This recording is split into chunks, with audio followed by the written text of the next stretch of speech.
Hello, everybody. Welcome back to the H&S podcast. I am the latter S, Shaun. H, say hello. And I am the H. Welcome back to another Hello, round of everyone. footy. Hello. We are going to run through our usual sporadic selves. Hopefully, we can get a second podcast out this week. Keep an eye out for that one on the socials, which are H&S podcast. H&SPoddy. I don't even know our own socials. Henry, do you know our social media handle? And Poddy? I think it's H&SPoddy as well. Yeah, And H&SPoddy. Poddy. H&SPoddy. It is H&SPoddy. Beautiful. Alrighty, look at us having 2 notifications. What are those? Oh, just some spam and me liking my own tweets. That's all. Love to see it. Social media's popping off. Edwin Smith, get on board. Help us, please. We are going to run through a few games from last week, a few games from this week, a few news stories coming out. We are not going to talk about the South Sydney Rabbitohs. Yeah, no way. Not right now. Yeah, no. So we I mean, let's go into the number one thing I wanted to talk about. Just because it came up today. I think it's the big news for today, if you want to call it the big news for today. But it's big news today. It's Josh Schuster. I mean, him being not too sure if you're well across the news. Yeah, Did you? New South Wales Cup player is allowed to leave a club. For big news for in Henry's world. Far out, mate. It's the 800,000 is the big news, right? Yeah. It's a lot of money that they free up Sea Eagles, which is what they need. I don't think they need a Schuster anymore. In my personal opinion, they've got the creativity where they need it, especially with Brooks being there. There's no way Schuster takes that spot off Brooks at all, unless he breaks a leg or something. And Schuster can be put in that middle, but I don't see him being put in that middle or 13 or even at the edges as of now. Yeah, Schuster's a weird one. He's always been very, very, very talented. Bad run of injury. Apparently doesn't train well. I'm not at training. I don't know, but it's I don't think Manly cleared the full 800 if they offload him. I think what would you pay? All due respect to Josh, and this is still big money that we're talking, so he's doing very well. What would you pay for Josh?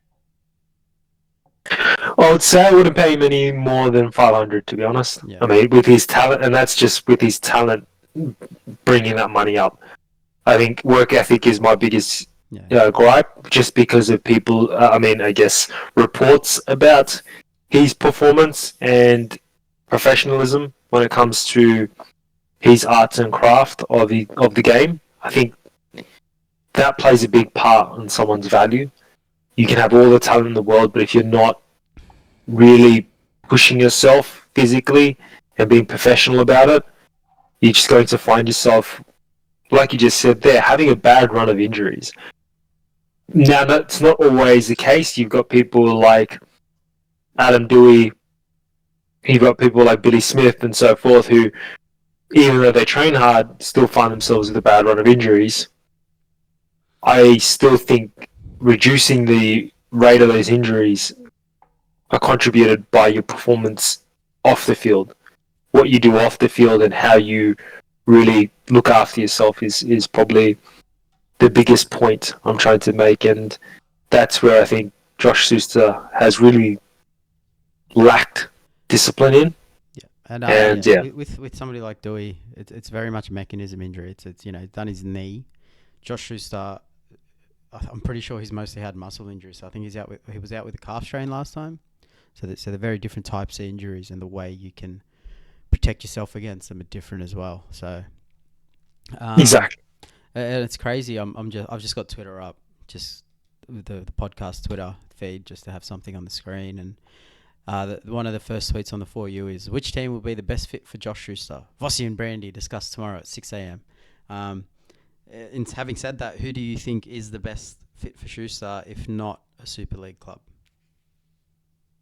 I think you're looking at teams like Wayne Bennett, Craig Bellamy, kind of coach. See, I just want to clarify the question, not in terms of best for Josh Schuster to go to, but more what team would actually sign him and want him. I don't think there's anyone really at the money that he wants. I don't think anyone's willing to risk that unless you're I mean, a team that would have taken him if they weren't having so much struggles is the Titans, because they love attacking threats and really forget about all the defensive side of things.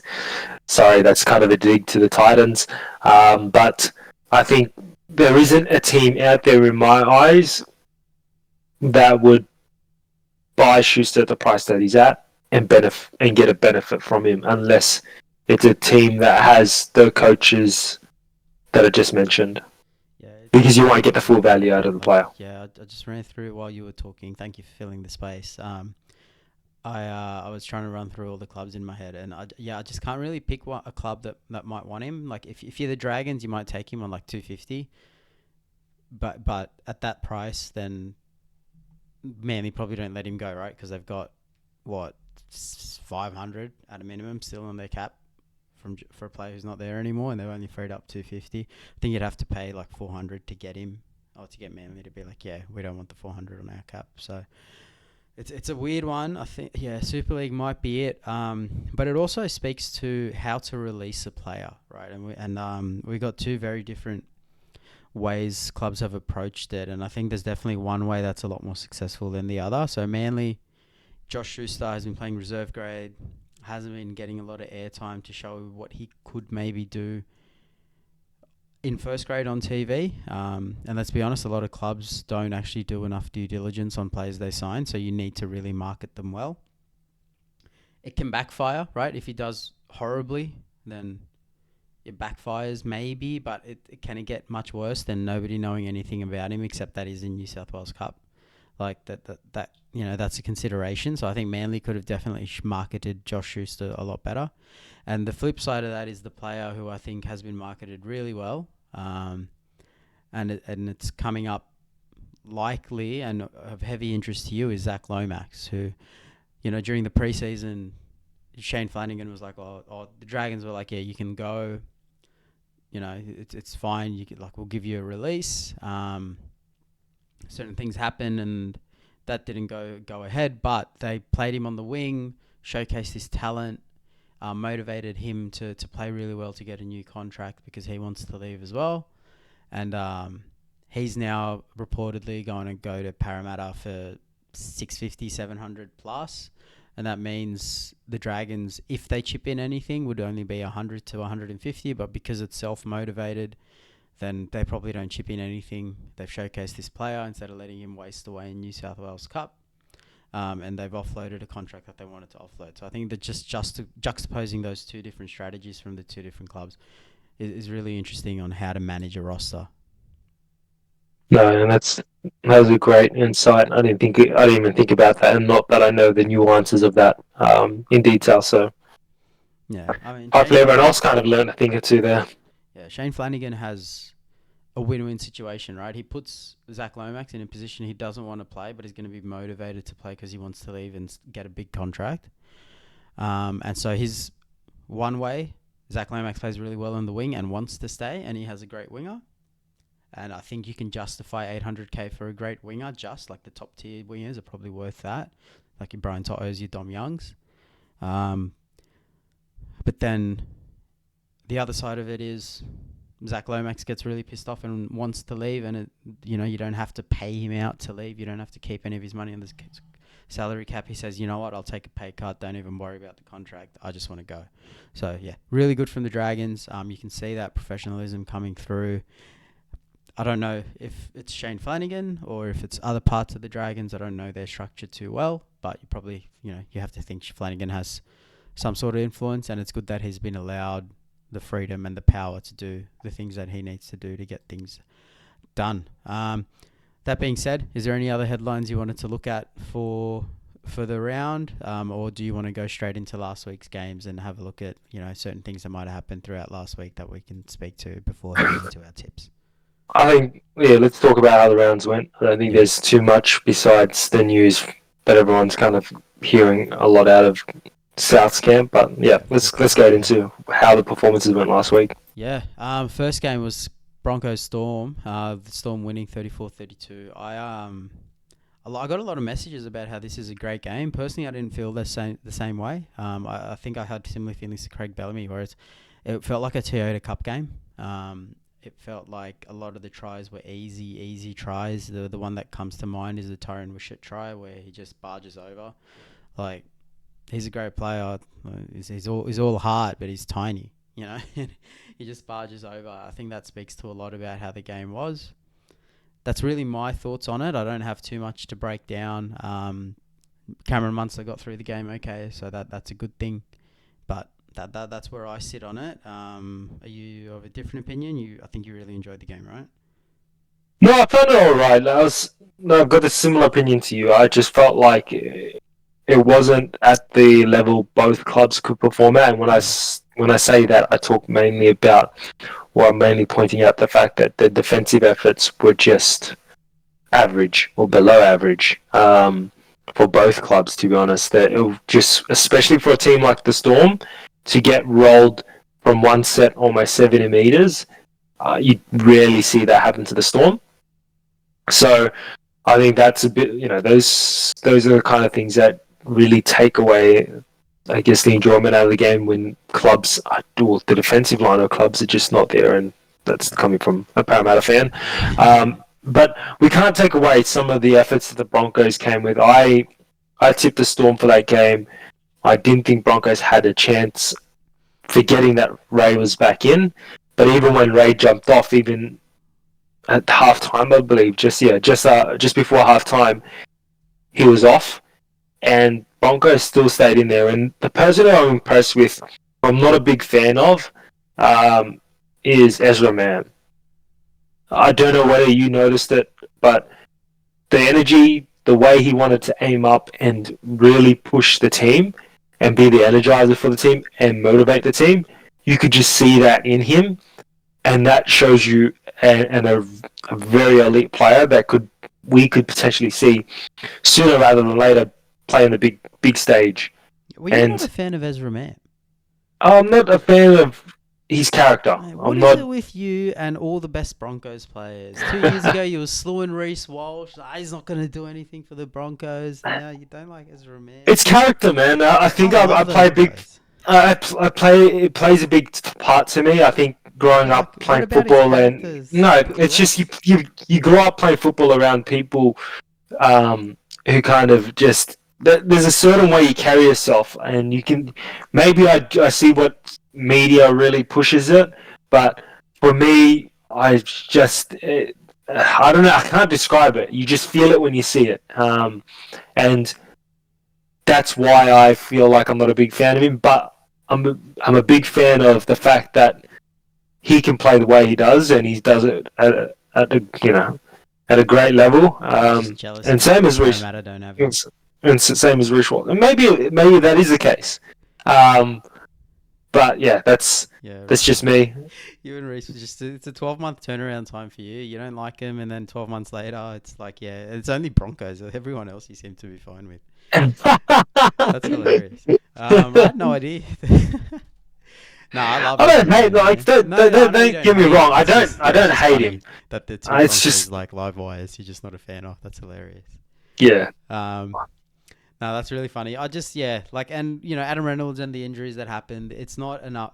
We're not talking about the Storm taking advantage of edges that didn't know how to play together. It's just efforts that were the big thing that stood out for me. And you just pointed out an effort that stood out to you in a good way. I'm not going to point out a single player because there was too many of them, but there were plenty of efforts that stood out to me in a bad way. That was the big rundown of that game. We've got the next two games, both in New South Wales. I just did have clarification that it wasn't Florida, even though it was shocking rain and wind on the Friday. First game, James's team going down to the Bulldogs, so James goes for the Roosters, 30-26.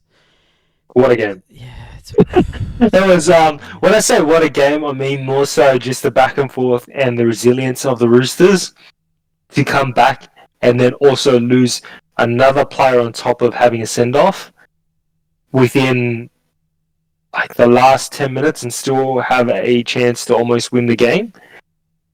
I can't imagine, I can't imagine another team doing that, because that was just on another level from the Roosters to really aim up and step up when they're they've been down a man pretty much the whole game. Yeah, I think it was a 25th minute they lost Young, or even 15th minute they've lost early Young. enough. I forgot. Just early, Yeah. like in just yeah, early. But like, see, I don't expect it from teams, but I do think there are teams with the same capability to do that. You're looking at Penrith, who are really fit. They probably won't tire out.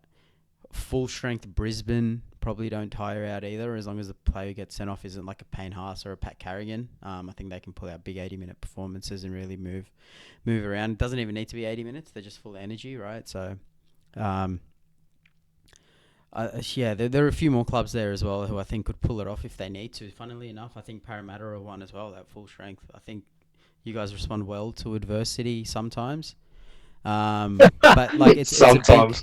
sometimes like it's a hard task, right, to get a player sent off for 65 minutes, or more, whatever it was. It's difficult. I think there are clubs that can do it. There's not clubs where I'd put like bet on them doing it, right? I'd be like, oh yeah, don't worry, Penrith, every time they get a player sent off, it's like they don't even feel it. I'm not gonna, but I do think there are clubs that can do it. I think the opposition definitely helped, right? Like the Bulldogs had a good first 30 minutes and then it kind of sort of went to shit after that.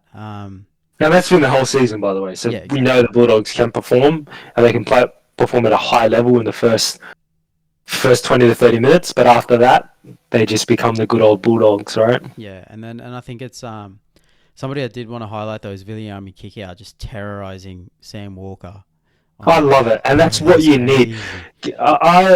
You've had a big gripe on Viliami Kikau and his defensive efforts, by the way, when he was at Panthers. I don't know what your opinion about him at the Bulldogs is, but this year alone, watching him kick chase and tackle the fullbacks, making sure and no wingers get past him as well to try and keep him down their half. I think he's playing one of the best games he's played since moving to the Bulldogs. I'm really impressed. But yes, really impressed with his attacking game against the Roosters. Yeah, he terrorized. And that's what you need to do. You need players like Viliami Kikau, like equivalents to that from other clubs. For example, Para, right? They've got a big second rower in Lane. That just, there were moments over the weekend, and we'll talk about that a little bit more. But you need to get those players in there. Kaloa Matangi from Rabbits. You know that Sea Eagles use their. Wow, I've just mind blanked on his name. Sorry, I was sorry to interrupt while you're thinking about the name. Viliami Kikau, 167 meters. How many runs do you think he had? 5. Yeah, 7. 7. Wow. Crazy, man. Crazy. Because I know that he got injured. That's why I had a low figure of the runs. That's insane. And that's with him getting injured as well. Yeah. I'm not like bagging him for the runs. I'm saying like 167 meters off 7 runs. Like, how do you do that? Yeah, he's an absolute animal, and we love to see it, and we hope to see more of it. But yeah, I agree. It's one hell of a game from Viliami. Sorry, what were you saying about the Manly Seagulls player or something? Yeah, no, don't worry about it. We'll talk about it a little bit more. But I just wanted to say the dominance of a second rower is crucial, especially with how small some of the halfbacks are in a lot of the teams. To get your second rower to really hit hard in the line plays a big part in the way you're able to take advantage of an edge. Yeah. And you see it with them. Sorry, go for it. No. It's also the lines they run too. Like, they can hit hard, but the lines Kikau's running, like, to pick out, the small dude so many times, it's actually hard, especially against a team who's as well drilled as the Roosters, that probably know to protect Sam Walker as best they can. Like, it's easy to say, oh, just run over the halfback. It's another thing to actually get to the halfback, right? So I think the lines he's running is really good. I didn't pay attention to who fed him the inside balls, to be honest with you. But whoever's feeding him and getting him in where he needs to be is also really this is all good things. The left edge of the Bulldogs is humming, but I think we need to get back to the last 30 minutes of the Bulldogs needs to sort itself out, because they are just not they started almost every game really well, but they just can't finish. They don't last. Yeah, and I don't think it's a fitness issue. I don't know what it is. Like, I can't really pinpoint. I think it's a bit of a fitness issue, but I also think there's just needs to be some kind of energy. Who's that? Their number 14 that comes in. I forgot his name now. Just why is it not coming to my head? Bring it up on the. I'll look at their 14 this week, and I'll see who it is. It's probably not Bailey Hayward. No. It's Is it a forward or? No, he's usually plays dummy half. Anyways, he's been one of their highlights of bringing energy. And I know that's wrong. Kurt Mann is 14. No, it wouldn't be Brendan Wakeham. Sorry, I've actually got the list up as well. He's the 14. Curtis Moran. Curtis Moran. Lock. Yeah. Lock. Yep. But he's been playing 14, I think. Anyways, the way he's come in from the second half or coming off the bench, I think he came on early actually on the first half game. The last game. Did he not? No, Kurt Mann was the 14 last game. Oh, maybe I got that mixed up. Maybe it's Kurt Mann. He had a good game. Like, I don't. Yeah, I mean, both of them, right? So he's a former Knights player. Moran in the other games, at least the previous games, is their energizer, and he's come off well off the bench.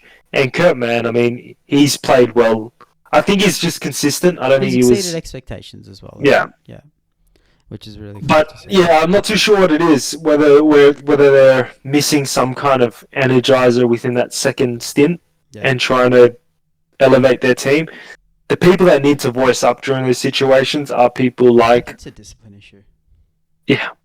Like, if I guess, I don't know what it is. I just think it's a discipline issue. I think you're just about to say that in terms of someone having a voice and fixing it, but I think it's a mentality issue because I don't really see them tired so much. Like, it's concentration maybe. Yeah. But Kurt Mann did have a good game, and his former club also had a good game. The Newcastle Knights, 30-10 over the Dragons. I don't really have much to break down here, just because. So it was a crap of a game. I was coming back to Sydney not really watching the game that much during the drive. Had to start driving halfway through the game, but just watching that game, and I was actually driving past Newcastle during that time. It was horrendous, and watching that game, you could just see terrible conditions. And I wish there was alternatives to stadiums when forecast ends up being terrible like that, to have an enclosed facility, because there is no enclosed footy facilities at all, is there? Nothing that comes to mind. Yeah, so I mean, you've got it in the NFL, and you can see it works well in the NFL. You got it in the tennis, like it's. Yeah, Etihad's got a roof as well. Oh, what is it now? Marvel Stadium, like something like that. Yeah, you've got. I think they've got to have at least one in New South Wales and one in Queensland. I think it's just important to have it because it allows you. I mean, there was. I full respect to the Knights fans that rocked up. Was it about 9,000 that still turned out and watched the game? I'm not too sure on the attendance, but yeah. I think it was 9. It was 9. It was just under 9,000 actually. Yeah. But anyways, the fans on the website 9448. There you go. Okay, there you go.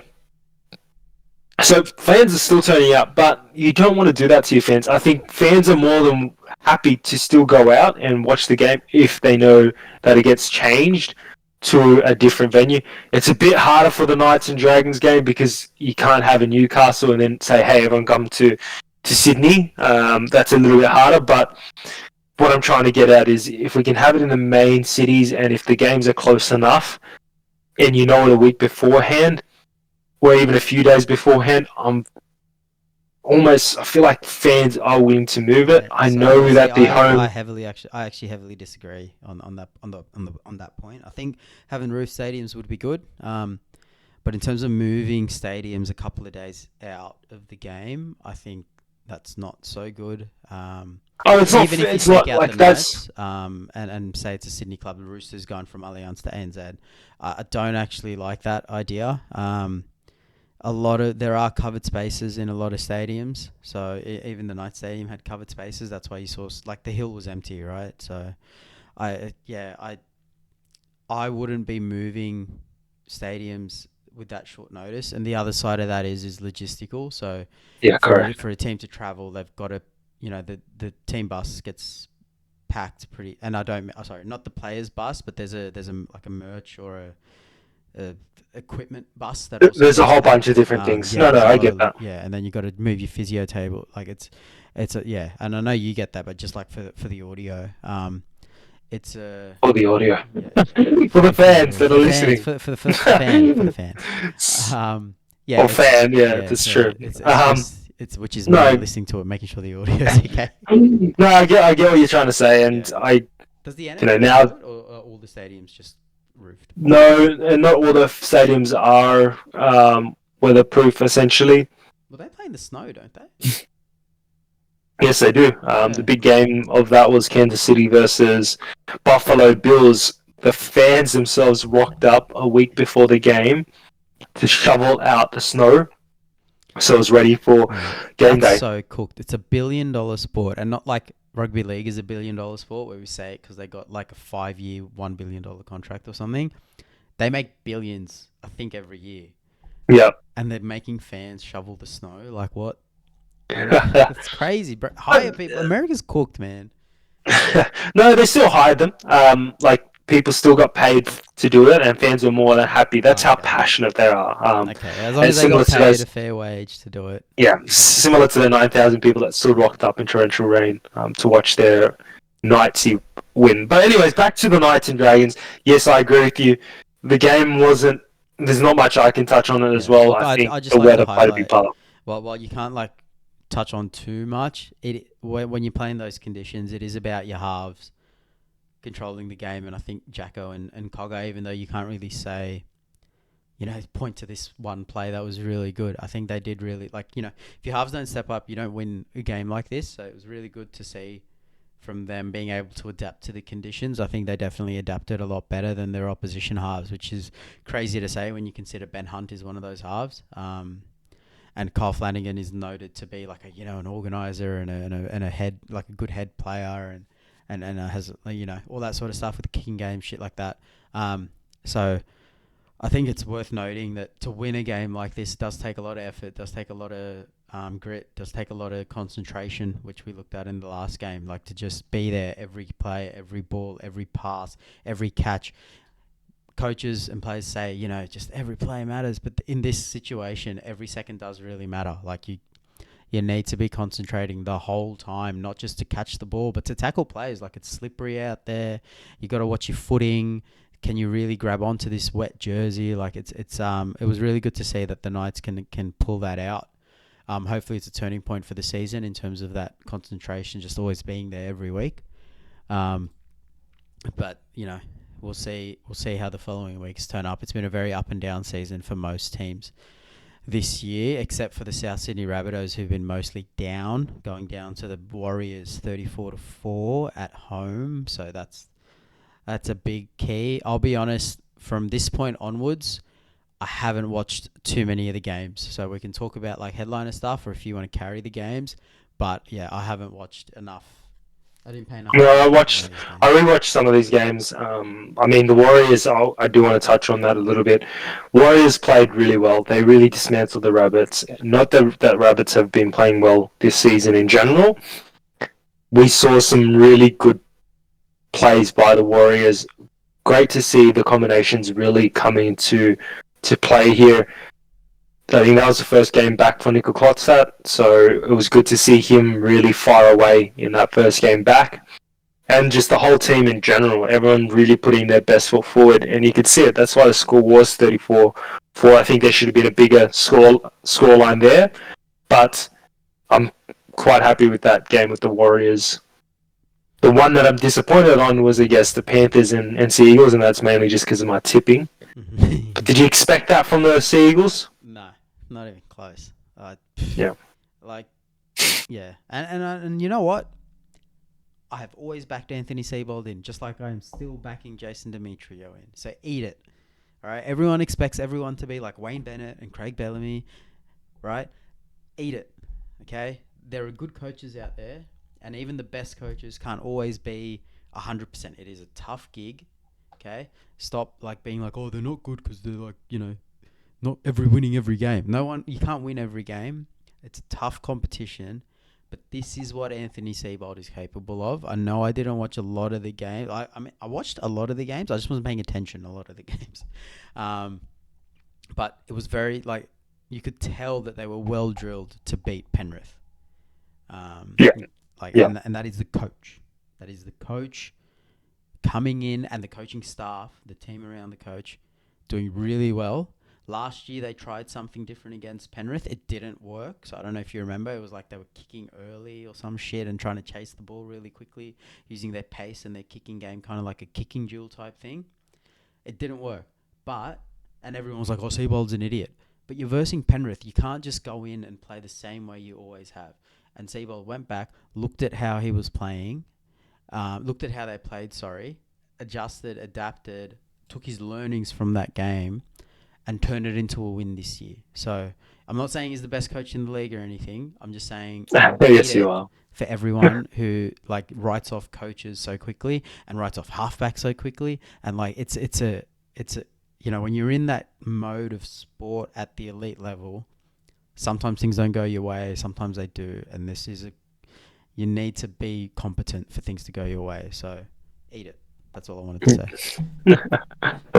That game, like I said, didn't come.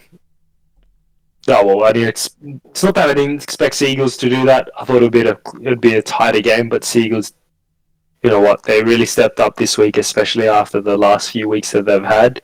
I don't think they won last week or the week before. I mean, they didn't win against the Dragons, that's for sure, and then they lost against the Eels. So to come back, especially against... You don't like Anthony Siebold.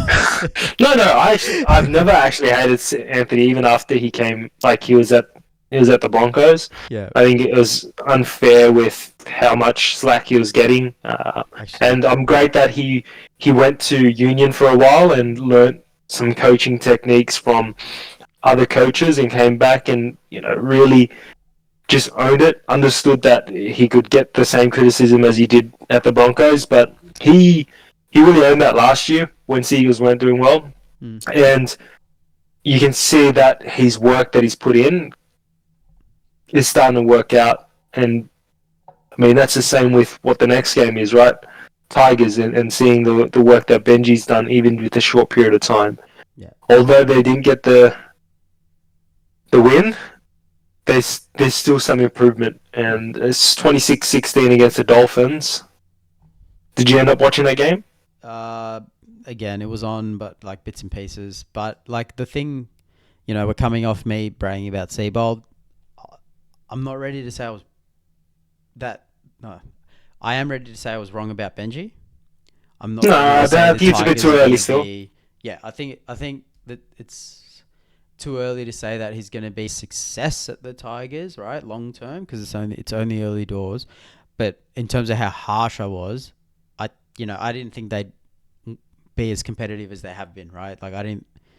So I'm not saying, oh yeah, he's the right decision to be the coach, but I'm saying my thoughts on him being appointed was there's no shot of winning any games, right? But they have been competitive. I was wrong in that aspect.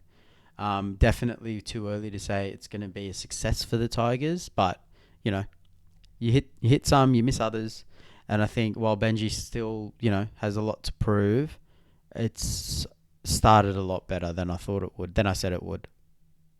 Yeah. I thought they would have been what the Titans are at the moment. Yeah, exactly. That's how I expected them to play. That's a really good transition point. But do you have anything you want to say about the game before we do that and go to? That wasn't a transition, but yeah, cool. That was just an example. No, I don't think I really had much here. I think the Dolphins. I mean, they're top of the ladder at the moment, right? So it's not shocking they did it last year, but whether they'll be able to stay up there, I don't think so. I think they've got more depth this year. They do, but injury hurts a lot. But yeah, I don't know. I think they've definitely got more options, especially in the backs. But yeah, we'll see how they go. I think even if they don't need to use their depth, I think the season is going to take a toll on some of their forwards. So they won't be performing at the same level towards the back end of the season. We'll see if they have people coming through. Max Plath playing at lock. When Well, you know, Kenny Bromwich is only just being played this or last week, right? I don't think he played the previous week, so I don't know whether it was because of injury or just because of performance. But he's not that he really stepped up, but he came in and had an effect and scored a try. So I don't know whether there's some rotations that Wayne Bennett's doing to make sure at the later end of the season they're able to compete better and have their players rested. We'll see. Kafusi's still playing like Kafusi. Yeah. And, I mean, I don't know. The Dolphins are hard for me to read. I feel like I don't want to say they're pretenders, but I don't think they're going to be number one at least halfway through the season. Although at the end of the season, I think if any team's going to scrape past with a little bit more confidence from my side, I'd say Dolphins has that chance. But yeah, we'll see how it goes. It's a weird one. Definitely doing really well. Better squad this year, so hopefully they can last a little bit longer. And if you have a problem with lasting longer, you can check out our sponsor, which is what I would say if we had some listeners and a sponsor, but we don't. So we will just move along to the next game, which was 35-22 Cowboys Titans. Again, I didn't really, I didn't pay attention during the game, so there's not much I can say. I think Drinky was on fire, but the Titans still scored like 22 points, so take that, defensive Drinky. But that's okay. You really dislike Drinkwater's defensive efforts. I don't dislike it. I think they're not good. I love Drinkwater. Like, he was the poster boy of the Water Boys podcast, like Drinky, because it's like drink water and we're the Water Boys. But no, yeah. I think similar to you, I didn't watch the game. I didn't watch the game at all. Or well, actually, I watched snippets of it. That's a lie. So I don't really have much of an opinion there. I'm not too shocked about the Titans losing it, but I am shocked about the Cowboys not beating them even more with the run that the Cowboys have had. 35-22. And the run that the Titans have had, right? Yeah, and the runs that Titans have had. Yes, correct. Yeah, Cowboys are just. I think they're hiding their defensive issues at the moment, and not that the Titans can't score a point. They're definitely better at scoring than they are defending, but week in, week out, week in, week out, we've seen Cowboys have moments in the game where defense is just absolutely lacking for them. Now, I didn't watch enough of this game to really understand that or how that 22 points got scored. I mean, there's probably a game that you did watch a lot of, or maybe you turned it off early. I was very close to Parramatta, 41-8. Talk us through. There's some trouble in paradise, that's for sure. That's original. Where'd you come up with that one? Yeah, that's. Did you think of it yourself? Trouble in paradise? Yeah, I did, mate. Yeah, I did. It took a while. Smart ass. The Eels are just something else. Now I don't know whether it's player. It looked like player effort. When you see a scoreline like that against the Raiders, for a team like the Parramatta Eels, who's had the same coach and almost the same team structure, I guess the forwards have changed, but I wouldn't say the forwards have changed enough to be the issue. The back line hasn't changed, and I would say there's still the same issues and errors that we get in the back line. That I don't know what happens in training. I don't get what's happening in our defensive coach's mind and whether there is any kind of reflection on our defensive efforts. I feel like we don't slide. I always feel like we're playing with 12 players. And to get on the second play, I think it was, Raiders passing the ball to Xavier Savage and him running around 3 of our players and just ran down the whole field. That's an indicator of really big issues with defense in my eyes. Yeah, and I didn't watch the game, but from what you're saying, then it seems like even though Mitch Moses is out there, that's not the reason they lost this game. No, and I think there's something that you pointed out as well. Stepping up Now, a lot of people are saying whether Brown is stepping up or not. To my eyes, Brown is stepping up.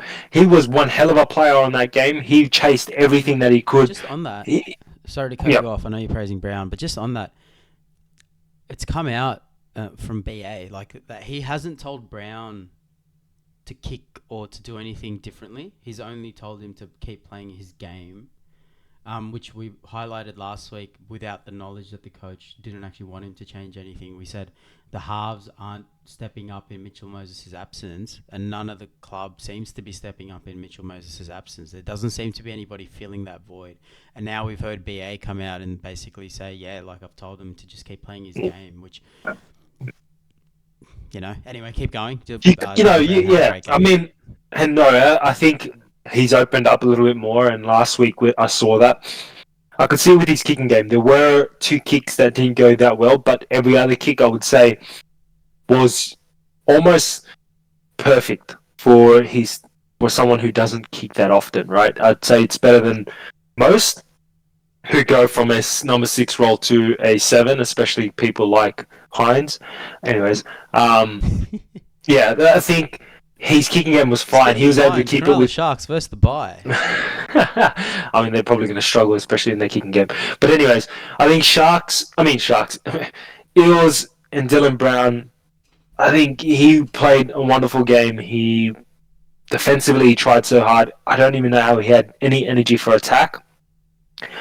Blaze, I know he's a rookie, but BA really set him up for failure because Blaze is not that number 6 that's going to help take off some pressure from Brown, and we need a player there that can help take off some pressure so Brown can do what he does best, right? Yeah. And you can't do that with someone who's a rookie. Unfortunately, yes, I like Blaze, but to be at number 6 and to play out of position, since he's been playing, I believe he's been playing centre this whole year, to help, to drag him out from his position, I think it was a stupid decision from Brown, from BA, and you set him up for failure, and you need to send him back to New South Wales Cup so that he can improve his defensive reads, because that's his biggest problem at the moment, defensive issues with his tackling. We know that he can run, but I don't think he's a first grader if you can't tackle someone. Especially someone at this Lachlan Galvin, who was, I believe they were in the same team. They grew up together in the same high school as well.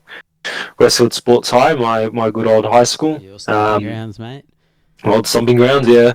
But yeah, so he would know what Lachlan is like, and I would say they're this similar build, and was still easily stepped and pushed to the side from him. So, anyways, I can't put away the fact that Raiders played well. They played really well. I can't get over Jamal Fogarty, sorry. The fact that I look at the daily endpoints, and we know we've talked about it before. It's a bit of a joke. We know that. But to see Jamal not even in the top 5 with his efforts the last 5 weeks, mate, his kicking game has won Raiders at least 3 games. At least 3 games, and he still isn't. In those 3 games, he was a 6 out of 6. Yeah, he was a 6 out of 6, and he's not even on 12 points. And you've got someone like Hines, you've got someone like Ponga. That's a bit of a joke that he's on 18. I'm really furious that even Ponga's up there with the way, and that's mainly because of the fact that I think Ponga's had a good 3 weeks. He's had a good run, but I don't think he's 18 points worth of a run in my eyes. Yeah, I would have Jamal Fogarty having a better season overall so far than Kalen Ponga. But I think that's my point that I was trying to say. Yeah, I think that's what you mean. But like with me, I just think the game is finally starting to respect some parts of the game. Finally starting to respect boring halfbacks who just kick well and manage the team. A lot of people still don't value that, which is crazy to me. But players like Jamal Fogarty, Chad Townsend are finally getting a bit more recognition and being kept at clubs and valued as well. Aiden Caesar's another one. Like when he was coming over. Wow. Sorry, I forgot about that. You just brought up his name. Sorry, I real quick on that one.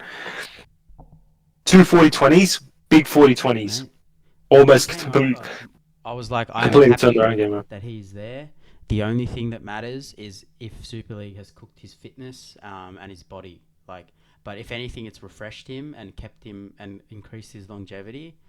And he's playing phenomenal footy. But like most of the public were like, "Oh, Aiden Caesar, he's shit. Why didn't they just play Fainu and Sullivan or Sullivan and Galvin?" And it's like, you're an idiot.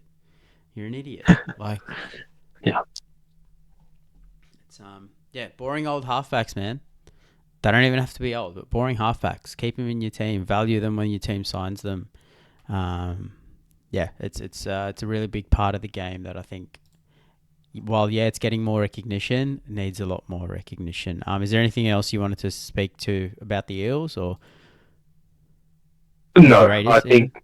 Not really. I think looking at the lineup this week for the Eels, just quickly on that, there is some improvement to it, but yeah. Actually, a quick one on the Eels. The last few things I wanted to say. Sorry for fans that don't care about the Eels at all. I would say the forward pack for me that's where our energy is really being trained. When I say that, I'm talking about players like Maddo, players like Polo. I feel like we're not getting the same energy out of them, especially like Polo. I think he needs to come off the bench. Bella's been pretty good. Sorry? I didn't watch this game, but I thought Bella's been pretty good this year. Hello, you there? Sorry, I was just thinking. No, not. He has, but off the bench he has. Not when he's starting. When he's a starter, he's having. I would say he's not having the same impact. That's for sure. The same energy. But yeah, I think the reason why I brought the forwards up because we need players like RCG and Polo to really be that driving force when Moses is not around, being that voice because they have such a big voice. But we're not seeing it. And the other thing is we need hands in there. Lusick is doing well, but he's a player that I'd say can take a lot of the hits in the first 20 to 30 minutes, 40 minutes, that first half, and we get hands in there in that second half to really be creative. Well, I agree on that point. I think there's a even better utilisation of Brendan Hands, which they might actually be angling for. So he's playing 5'8" this week next to Ethan Sanders in Cup.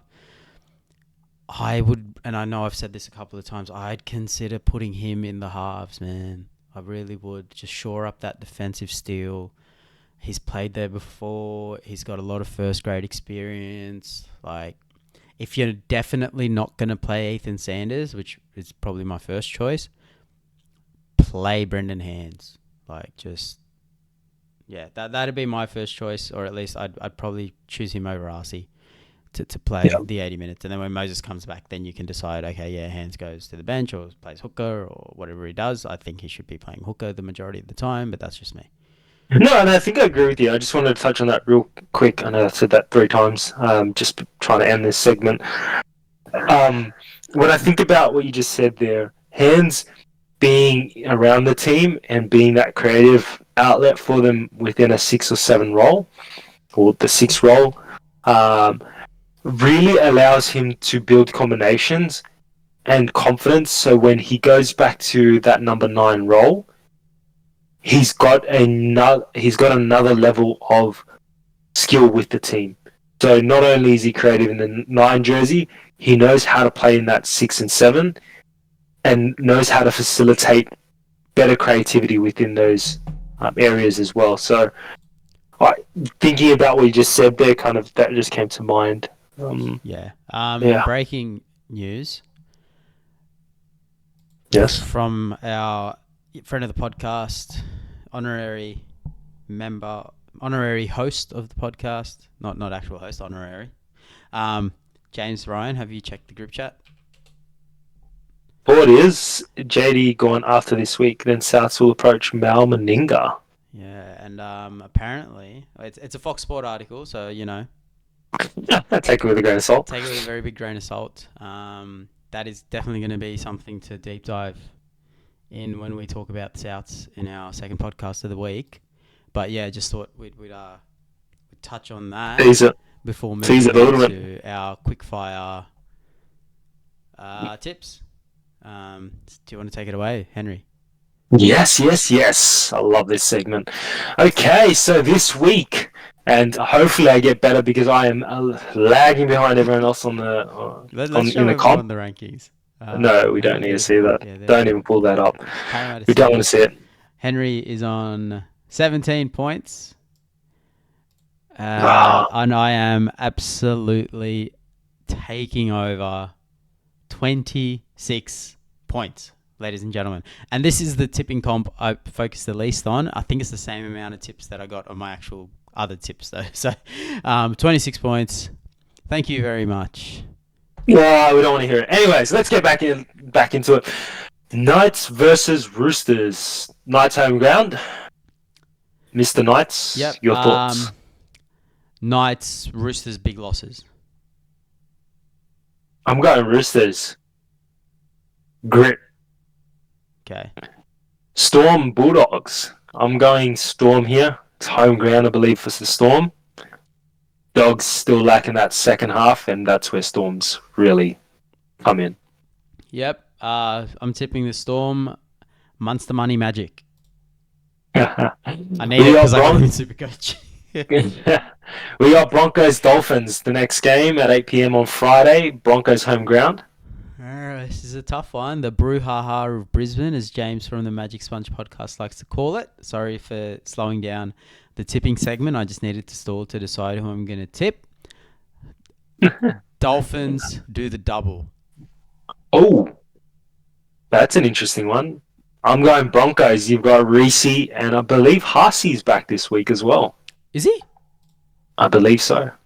Oh my god. Okay, yeah, keep going. I'm just gonna check. Yeah, you can double check that for me anyway. Yeah. Let's go Warriors, Sea Eagles. So Warriors for me. I think we're at home ground for the Warriors anyway. But I think there's still up and downs to the Sea Eagles, and Warriors are flying at the moment. Yep. Warriors consistency. Yep. You got Eels, Cowboys. Eels home ground. I'll take this away. We know who the team's going to win. We know it's going to be the Parramatta Eels because Dylan Brown's going to step up. Drinky demolition. Let's go the Cowboys. Rabbits, Sharkies. Rabbits home ground. Yeah. Cronulla. I'm going to be kind. Fresh off the bye. There we go. Sharks, because they're not a top 8 team. Yeah. West Tigers, Dragons. West Tigers home ground. Yep.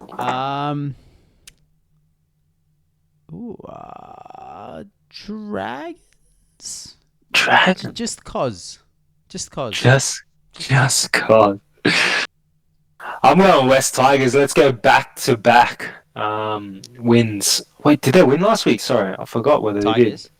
They did. Yeah. Lost last week. They won. Lost last week. Okay, not back-to-back. Let's say bounce back then. Sorry. Bounce back to the top 8. And the last game of the week. This one's going to be a hard one to pick. Yeah, we're going to probably spend a bit more time on this one. Raiders versus Titans is a difficult one. I'd probably I wouldn't put our mortgage on this one. Yeah, no, it's too tight. Nah, we'll go the Raiders.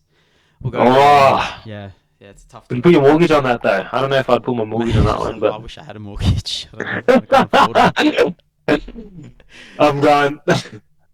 I'm going Raiders. Defensive issues. With the Titans. Yeah, sweet. Alrighty, that's our tips. The only game, or the biggest game that I'd like to actually sort of just elaborate on, maybe not do a deep dive on, but just Tigers Dragons. I think that was the really difficult one for me to choose this week. I'd say Warriors and Eagles, even though I said Warriors coming flying at the moment. I just think both teams. Home, it made it a bit easier for me and at home for the Warriors is like New Zealand, not like at home for the Tigers, which is half an hour up the road for the Dragons. I'm going to be very interested to see what happens here. The reason I went the Dragons is I think this is the type of game Flanagan doesn't want to drop. I think he's going to be... These are the games where he's like, we need to get these wins to make sure we don't get the spoon. So that's why I've tipped the Dragons. I think it'll come down to class in the teams, which basically means Api Coruscant versus Ben Hunt. The more I think about it, the more I'd probably lean towards the Tigers, having looked at the pack that they have and what they're coming up against. Just because if you put Api Coruscant as the sort of linchpin for this win, if the Tigers do get there, he's surrounded by some pretty good forwards, whereas the Dragons, not so much. So the more I speak on it, if I had some more time, I might have gone the Tigers. But my initial reaction was Shane Flanagan probably isn't going to drop this game, so I'll tip the Dragons. But yeah, looking at their pack, if you look at it, Francis Molo, Hame Sele, other starting front rowers, and you look at the other side, you got Stefano and Clem. So it could be a revenge game for Jacob Little. Who knows? Maybe I should have said that as a headline. I just didn't realise. But yeah, it'll be interesting to see how these teams respond. I think to get a form line, like if we think the Tigers are as good as they are, or if the Tigers think they're as good as they are, they'd be beating the Dragons easily. But like we touched on earlier, it might be a bit of fool's gold with them in terms of the long term. So this will be a really key game in deciding that. Yeah, like I said, I think my week of the game to watch is the Warriors and Seagulls. I'm quite sad that it's at 3 p.m. on a Saturday. I like that kind of game. I wish it was later in the day, just because I like to watch my footy at night. Yeah. No, they would want it a bit earlier. That would be their 5 p.m. I believe. Okay. Yep. Okay. Yeah. Yep. Yeah. So, anyways, back to it. I think Warriors. This is a game for both teams. Where they've had an up and down start, more on the upside than the downside. Though they're both, when it comes to teams that are, I guess, on the, I'd say, top 4 teams, top 8 teams, it's been hard to predict how they're going to perform. And Seagulls, even though they did really well last week, it was the same thing with the Warriors. They've had some good games against some really good teams, though we haven't seen enough consistency out of both of them. And I think this week will help us really understand that, because I'd say they're the same level at the moment. And they're both really entertaining to watch. Really good attacking teams.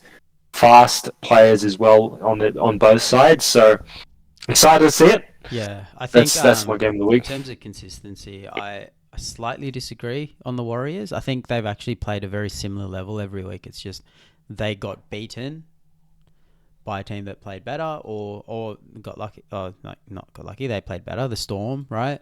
The Storm game stands out, or they won. Right? It was very much for me about the opposition. So they just got beaten by actually, that game one, probably not that great. But beyond game one, beyond round one, I think they've played a very similar style of footy. But that's what I'm saying. We won't know that consistency and that same style of footy. I mean, I don't think so until really round 10 to really get a good gauge of how everyone is. But I think week 6 now, you've had five weeks to really hammer down those issues and fix up any issues. So that's why I think, in my opinion, we'll see how good their consistency is after this week, especially at a team that's at a similar level and facing similar consistency issues. Not that it's an issue, but consistencies that they need to fix up as well. Yeah, easy does it. That brings us to the end of the round that we're doing. But what we can do is just, give our thoughts on what we expect, what we don't expect, what we're looking forward to for the round. So my expectations for this round is going to be, we're going to get a bigger form line for a lot of clubs. We're going to know where a lot of clubs stand, right? Like where do the Tigers stand? The Raiders, they tend to drop games they're expected to win. So they should beat the Titans. If they're different to last year, they need to beat the Titans, or they're going to fall back into old ways. We're going to know how Souths are going to go with a major shake-up in their lineup this week. For those of you who don't know, we didn't really talk about Souths much, but yeah, there are things there that we will find out about them. We're going to see the Parramatta Eels back at CommBank. They've had a change in the halves. How are they going to go over the next 5 weeks, which could determine if they're top 4 or top 8 or not. We already touched on it, the consistency around Manly, and then the Dolphins as well. Are they a real side to contend with? First 2 games, look, probably the home teams are going to run over the away teams. The Knights and the Storm are going to take it easy, but we'll see how the rest of it goes. So that's my expectations for this week. That's why I'm excited for this week to get a clear form line on all the teams. Is there anything that excites you about the round in general or anything like that? No, not really. I think I've just been a bit dull with it just because of performance from Yeah, that's Parramatta fair, Hills. right? Like, we're not going to ham things up just for the sake of hamming things up here on the H&S Yeah, Poddy. There's no no. sensationalism. If we're not excited about something, we're not excited. We're not going to pretend like we watched some games really intently if we didn't. We're not going to do those Dally M votes without watching the game and just looking at a stat sheet. So, yeah, you're not No, excited for about sure. much. That's fair enough. And before we bid you adieu, there's one headline that we've kept to the back end of the podcast. We don't want to give it too much light because it is a bit of an unsavory topic. But again, certain topics do need to be spoken about in the game. We front-ended the racism debate. We're going to back-end this debate because attention to this might be a good thing for it, and it might not necessarily be a good or bad thing for it. So we are going to speak about the Michael Jennings situation with everything around that. For those who don't know, he's about to play his 300th game in the NRL. Are not going to celebrate it officially. The Roosters have come out and said that they're gonna celebrate it, and it's going to be a thing they do. Henry, do you want to go on your thoughts on it before I dive into mine? Yeah, I think good on the Roosters for doing that. And I know that there was not speculations, but Abdo said no. There won't be big celebrations about it from his end, from the NRL side of things. But I think if that's going to be the case, you shouldn't have him coming back and playing NRL anymore. If you're going to do that, you either celebrate it because he's come back and he's played that, and he's legitimately played now the 300 games. When I say legitimately played, I mean he's physically been there, not that he's legit in those all 300 games. That's what I meant. But I mean, in my eyes, if you cheat, especially towards the end of your career like that, I mean, and then another example which I'll go through, just coming to my mind was Bronson Cherry. But I think you're very late in your career, having to take enhancement drugs and anything to really elevate that. I think it's unfair for a lot of the talent that has come over the years that haven't done that and didn't get a second chance like he has with taking those drugs. And yeah, it's not something I want to see, especially if I was playing a game and seeing that my I guess other peers were taking it and getting ahead of it and were able to stay longer in the game and also get paid for it and recognized for their performance when they shouldn't because they cheated and I didn't. So that's my one. That's kind of a long-winded answer. Yeah, my thing is like, look, the NRL have allowed him to play, so, and now they're not recognizing something he's done in the game, right? Yep. You either, for me, if you allow him to play, you're all in, right? Like, there's no, we're not going to celebrate his 300th because he's not good. Like, you know what I mean? Like, well, you've cleared him off, right? If you don't think he's worthy of celebrating a 300, then he shouldn't have been cleared off to play. So the other side of it is he shouldn't be playing because of past indiscretions and grow a backbone, right? Like, and for those of you who don't know, he hasn't been criminally convicted, but in a civil case, it was found against him. Oh, I don't know what the technical. I'm not a lawyer. Shocking, right? But like, he was the losing party in a civil case where his wife accused him, or his former wife, his ex-wife, accused him of sexual abuse. So that's a balance of probabilities. He has been found to have probably done that. If you know anything about the Australian court system, that's rare. So he's been found guilty, or not found guilty, sorry, but like for in layman's terms, he's been found guilty of it, right? technical side has been explained, so I don't feel bad saying that, right? The game shouldn't have allowed him back. Now, they might lean on, and it's a shitty excuse because I'm sure there are ways around it. Oh, well, he wasn't criminally convicted, so we can't not play him because of it, or we can't not register his contract because of it. I thought it was the drugs. Sorry, it's because of he was banned for 3 years, I think, because of the drugs. Nobody really cares about the drugs at the moment because of the sexual abuse side of things. So wait, so is Abdo's standpoint? Sorry, I just want clarification. This might be for the listeners as well. I don't know what Abdo's standpoint is, but the most publicity is around him and what he's done in his his old marriage, I guess, his now defunct marriage. That's the main controversy. In terms of the drug side of things, depending on the drug he did, most performance-enhancing drugs have a lifelong impact in terms of how much of an advantage you get. So my opinion is, if they're going to ban people for drugs, it should be for life for most of the drugs. There's the other side of the coin where it's like so many people get away with it without being caught. So this isn't a drugs podcast, but mainly the NRL need to grow a spine. If he's playing, you recognise it, or he's not playing. For the record, I think his contract shouldn't have been registered. I think he shouldn't be playing. I think it's a slide on the game, and I think Trent Robinson coming out, and here is a quote from it's from the Daily Telegraph, so it's probably taken out of context, but the quote is, "It's not disrespectful to women because there has been no judgment when it comes to criminal case in that way."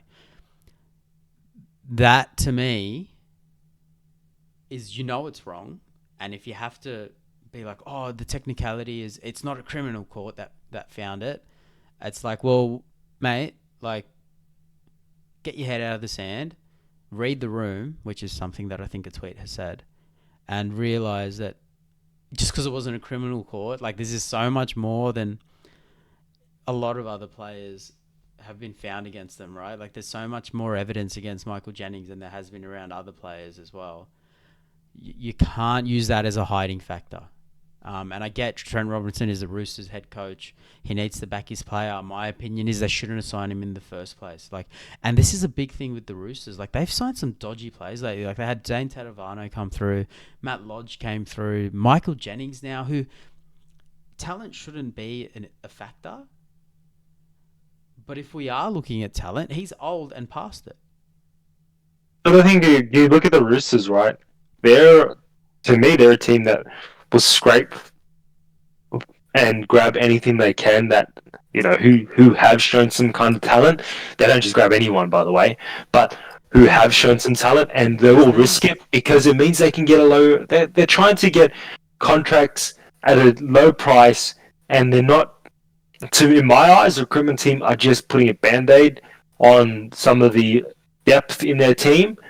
And that's how I see it. It's as simple as that in my eyes. I see it differently because Zane Tadavano, Matt Lodge, and Michael Jennings are not players that you would want in your squad anyway. Like, as purely playing on the field, Matt Lodge has 3 good weeks when he first goes to a club and then starts playing reserve grade level footy.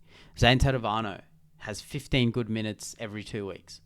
Michael Jennings, he's old, he's slow, he hasn't played for a very long time. He hasn't played for 3 years. He should be retired. If he was still playing over the last 3 years, he'd be retired by now. Yeah. This is a paycheck for him. So the Roosters should, just from a playing standpoint, they used to have higher standards, right? Like Todd Carney, a lot of issues. They signed him. They won a comp with him. These aren't those sorts of players. And if you're going to sign somebody with depth, just go steal a junior from another club. Like, give a kid a shot. And like you were saying in terms of the drugs thing, give a kid a shot who has a lot of upside instead of Michael Jennings, who doesn't have one and has all these other baggage to come along with him. Like, it makes no sense to me. But bottom line, the NRL signed him off to play. They can't now not celebrate his 300th because they're scared of the backlash. Because it's like, well, you made your own bed, now you got to sleep in it, right? Like, you set this up, you signed it off, sleep in it. My opinion was they shouldn't have made the bet that way, and he shouldn't be playing. But that's me done on it. Yeah, I don't think I have anything else on it. Yeah, cool beans. Well, that's it for the podcast this week as well. Be sure to check us out on the handle is H&SPoddy. It's supposed to be H&SPoddy, but it was, you can't do capitals and things like that on handle. So H&SPoddy across Instagram, Twitter, and YouTube as well. Hopefully you guys have a great week, and we'll see you for the Souths podcast. See you later.